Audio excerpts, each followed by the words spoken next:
Donc ensuite on va mettre la selle. Du coup on commence forcément par mettre le tapis. Donc dès que votre cheval est pensé, vous pouvez commencer à le sceller. Du coup ce que je conseille toujours pour que les poils soient dans le bon sens quand vous scellez, c'est de mettre toujours le tapis plus devant et qu'ensuite le faire coulisser comme ça, de sûr que les poils sont dans le bon sens et qu'il n'a pas des poils à rebrousse-poil.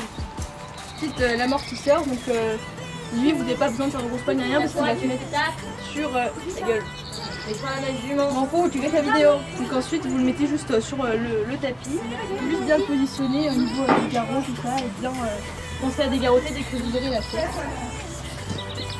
Voilà, on a appris aux chevaux souvent à sceller à gauche, du coup on va le faire comme ça. Donc la selle de spaghetti que j'ai enlevé les étriers car je vais mettre les miens, du coup là pour le moment il n'y a pas d'étrier. Vous prenez la selle et vous surveillez toujours que la sangle soit bien rabattue sur la selle. Faut pas qu'elle aille taper les antérieurs du cheval. Et qu'il soit traumatisé. Voilà. Pensez bien à dégarroter. Et vous enlevez les creux coincés au niveau de la selle. Voilà. C'est mieux pour le cheval. Et vous dégarrotez. Ensuite quand vous descendez la sangle, il faut se mettre de l'autre côté. Et avec la main, vous la prenez. Et vous la descendez doucement pour pas qu'elle tape les membres du cheval. T'as pas oui hein. La jument elle est très caractérisée. La sangle est cachée. Et que tu me chopes, je te jure que c'est boucle l'oreille. Ensuite vous sanglez. Avec ce poney qui gonfle son ventre.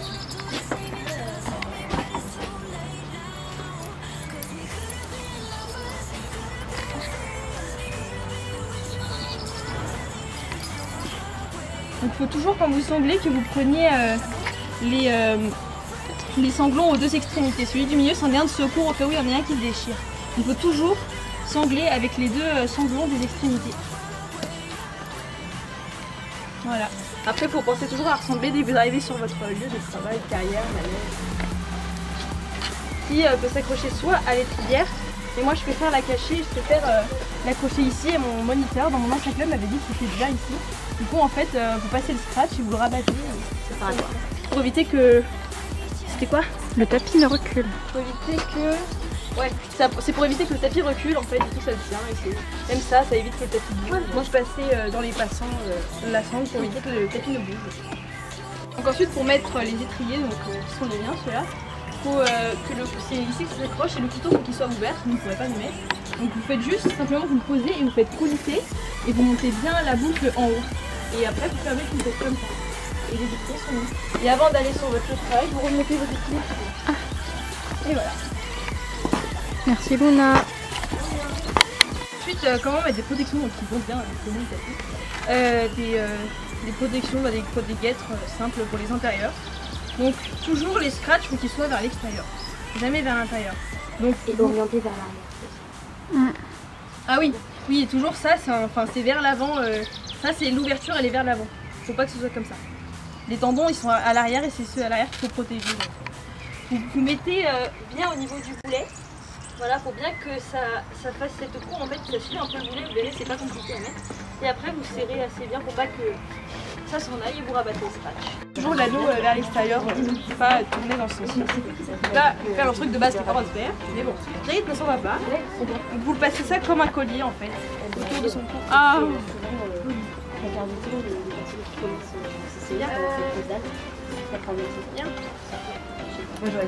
Donc il faut bien le mettre. Là c'est droit, ça c'est pour que ce soit au niveau du garrot et ici toujours comme ça au niveau du poitrail. Ensuite ça, ce sont les petites accroches qu'il faut détacher et que vous passez ici. Comme ceci. Que vous venez refermer là. Et vous le réglez en fonction de comment ça tire sur le poitrail. En fait le but, faut pas que ça l'étrangle comme ça, faut vraiment que ça arrive comme ça, ici. Faut vraiment que ça empêche la selle de reculer. Voilà, vous passez bien ça dans les petits passants. Pareil de l'autre côté.